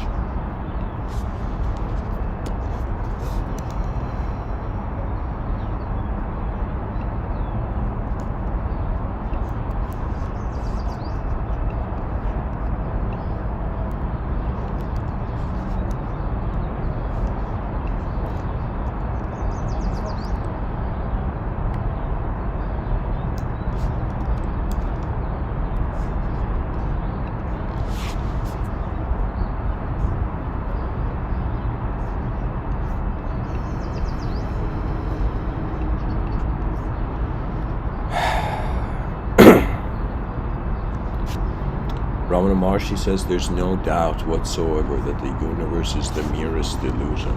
Ramana Maharshi says when there are thoughts, it is distraction. When there are no thoughts, it is meditation. Ramana Maharshi says that which comes and goes, rises and sets, is born and dies is the ego. That which always abides, never changes, and is devoid of qualities is the self. All activities, Ramana Maharshi says all activities and events that a body is to go through are determined at the time of conception. I have never said that there's no need for a guru. All depends on what you call guru. He need not be in a human form. Sri Ramana Maharshi says time is only an idea, there's only the reality. Whatever you think it is, it looks like that. If you call it time, it is time. If you call it existence, it is existence, and so on. After calling it time, you divide it into days and nights, months, years, hours, minutes, etc. Time is a material for the path of knowledge.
Ramana Maharshi says, there's no doubt that breath control is the means for mind control, because the mind, like breath, is part of air, because the nature of mobility is common to both, because the place of origin is the same for both, and because when one of them is controlled, the other gets controlled.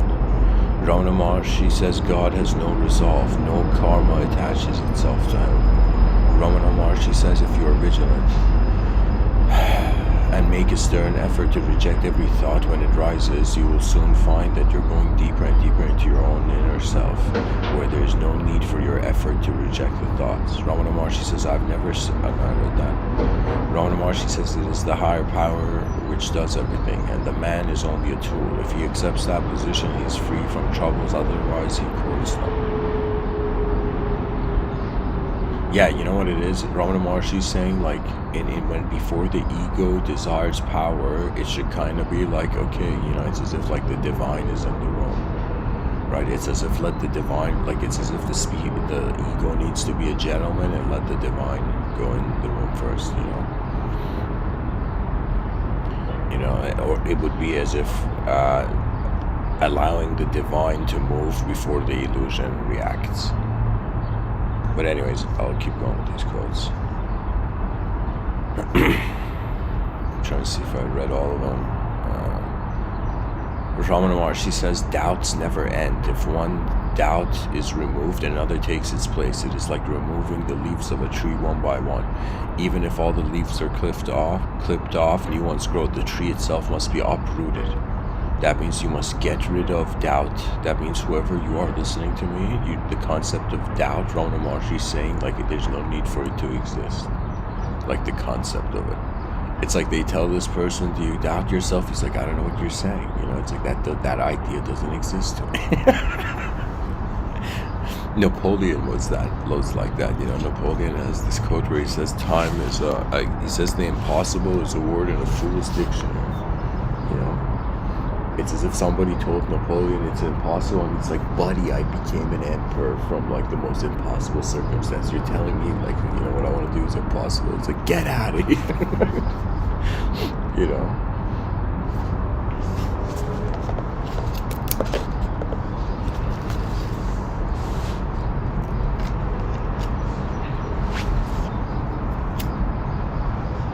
Human intelligence should be in a position in civilization where it's honoring itself. And if we believe the inefficient, we don't give ourselves the choice, you know.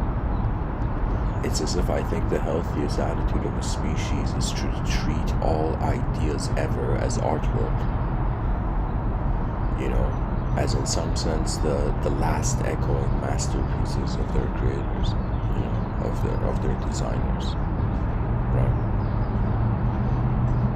Sometimes I have this feeling like, what if these Mr.Within talks somehow manage, you know, are blessed to echo, you know, till the end of time or something. Who knows how far my voice will echo in the space-time. But I feel like if it did echo, it would be like the fascination of like what was the value of the present before the future arrived. The mystery behind our eyes is a suggestion that conception is in some sense like an inevitable.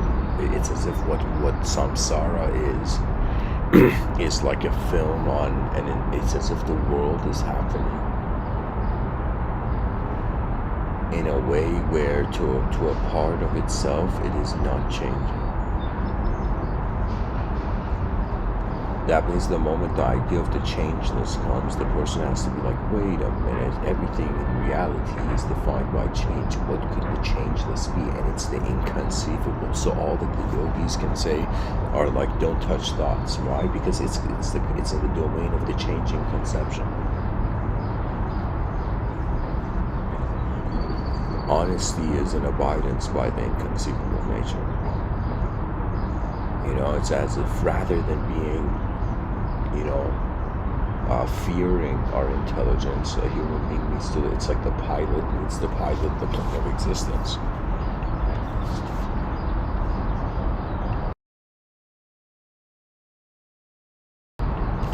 Even if the king archetype, can be seen, I could say it's like everybody's a pilot of their plane of existence and their plane of experience.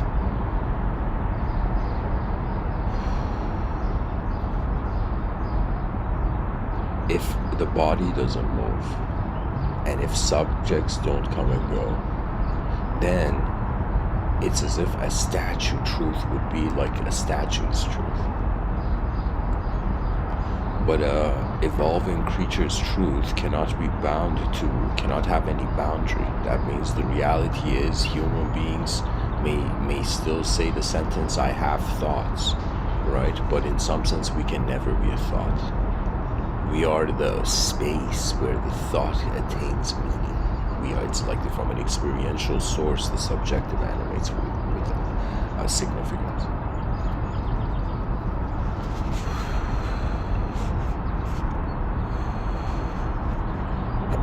Ramana Maharshi says, even the structure of the atom has been found by the mind. Therefore, the mind is subtler than the atom. That which is behind the mind, namely the individual soul, is subtler than the mind. That means when the mind is treated as the body, it's as if we're acknowledging that there's something more. Like it's as if there's a deeper source to the, let's say, considered mover. Ramana Maharshi says the self is self-luminous, without darkness and light, and is the reality which is self-manifest.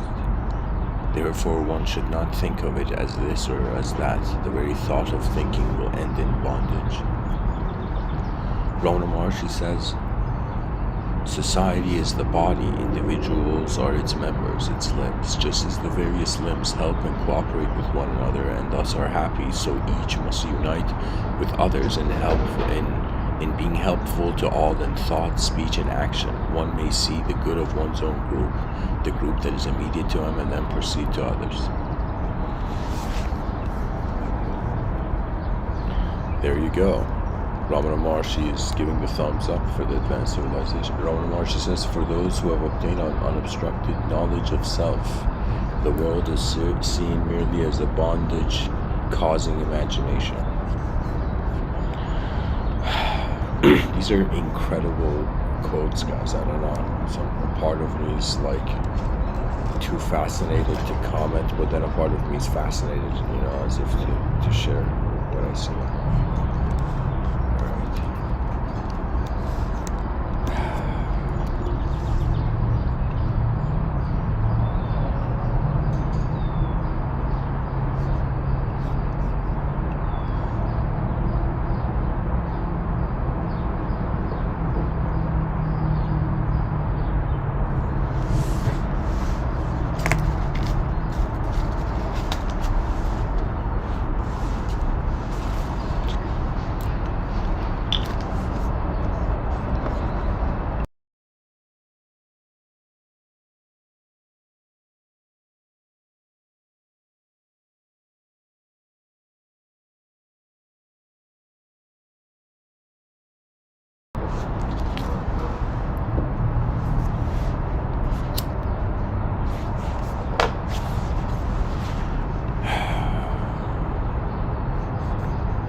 Ramana Maharshi says, consciousness is indeed always with us.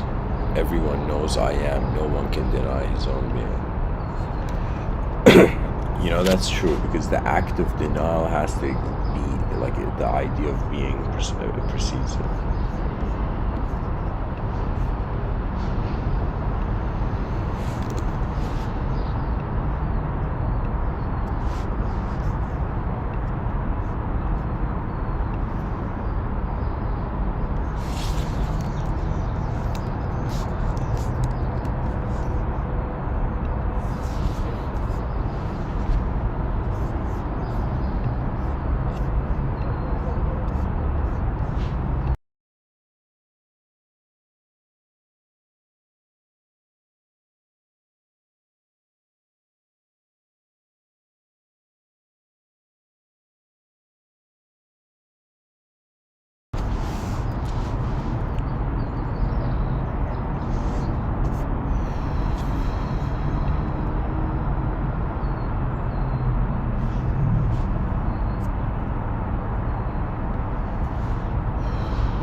Ramana Maharshi says one must realize his self in order to open the store of unalloyed happiness. Ramana Maharshi says experiences such as I went, I came, I was, I did come naturally to everyone.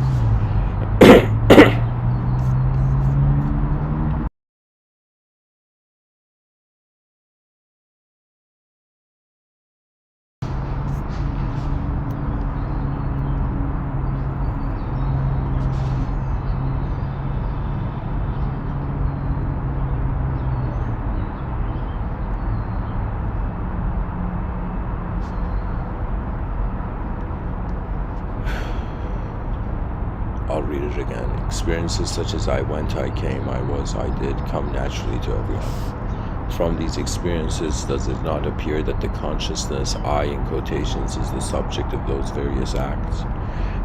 Inquiry into the true nature of that consciousness and remaining as oneself is the way to understand, through inquiry, one's true nature.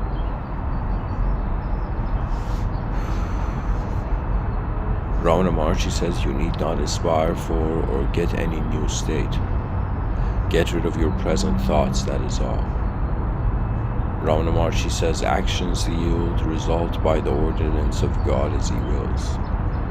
Ramana Maharshi says the means that make one qualified for inquiry are meditation, yoga, etc. One should gain proficiency in these through graded practice and thus secure a stream of mental modes that is natural and helpful.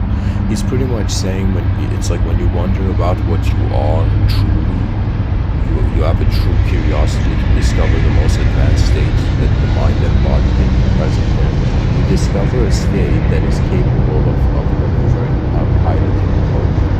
And so what I'm trying to say is that from the presence of the unchangeable witness, it makes sense to say that the body is being moved by the soul, and in some sense the mind is being moved by the soul, and how it appears to the outer realms is that the mind is moving before the body, and we think the mind is animating the soul. So pretty much, if I should bring the note that it would be like here.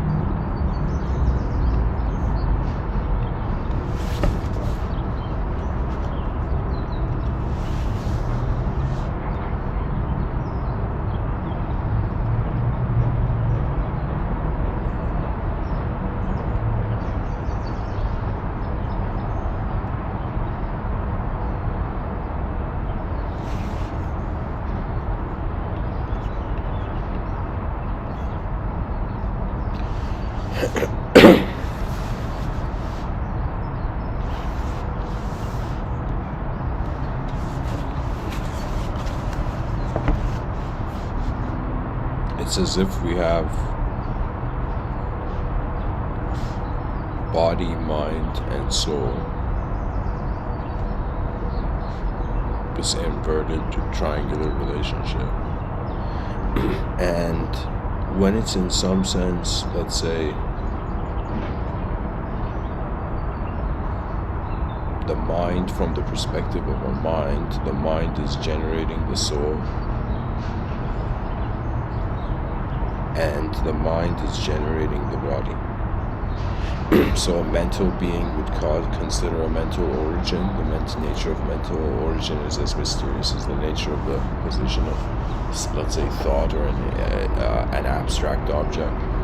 So in some sense, the mind feels it is the originator of the body and the soul. Now, if a person identifies with the soul, right, so what happens is as if the soul feels it is in some sense, what do you call it? The soul is in some sense projecting the mind and the body. That means it's as if while we associate as a biological, as an object in a subjective, in a meta-subjective reality, but from the perspective of the soul, it's literally like this, right? Now, we can also have from the perspective of the body, that in some sense the body is like, no, the brain is projecting the view of soul and the brain is projecting the view of mind. Do you see? So in some sense, this would lead to be pretty much materialism, materialist origin of consciousness. This would be, in some sense, the mind. It would be the immaterialist origin of consciousness. What that means is the mind has shape, but it doesn't have, how can I tell you this? It's like the mind has, its causal position is not an object. So it's another way of saying the mind can use shapes. It's as if in your inner realms, there's a way the inner realms are being that has shape and also doesn't have shape, you know. But anyways, from the view of the mind is simulating the consciousness of the body, just like Friedrich Nietzsche says, if a tree falls in a forest, you know, and nobody hears it, did the tree fall? So that's from the position of the mind. So it would be like the materialist, and then we can hear, let's say, a materialist, or I could say something better here, a word that maybe has never been used, like the mindist, you know, the mindist origin of consciousness. Rather than the word mental, we just use the word mind. Somebody's like, hurry, add IST to the word mind. And we're like, okay, whatever. It's like mind in mindism. No. We could say this is bodyism. Why not? Let's do that. Bodyism. This is like mindism. Now the soul, right? Or here I'd said immaterialist, immaterial.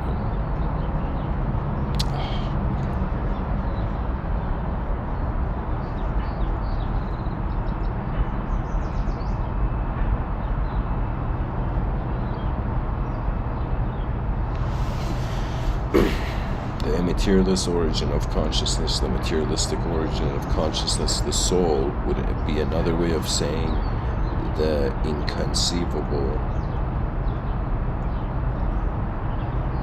origin of consciousness.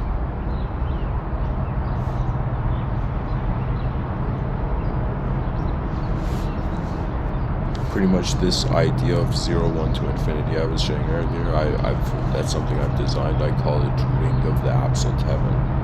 Okay, but pretty much it's like, you know, consciousness has four ways it can move.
Guys, I think I can even call this poetically, the ring of the absent. Heaven can also be seen as, the compass of the soul.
How the world moves and how our eyes become it.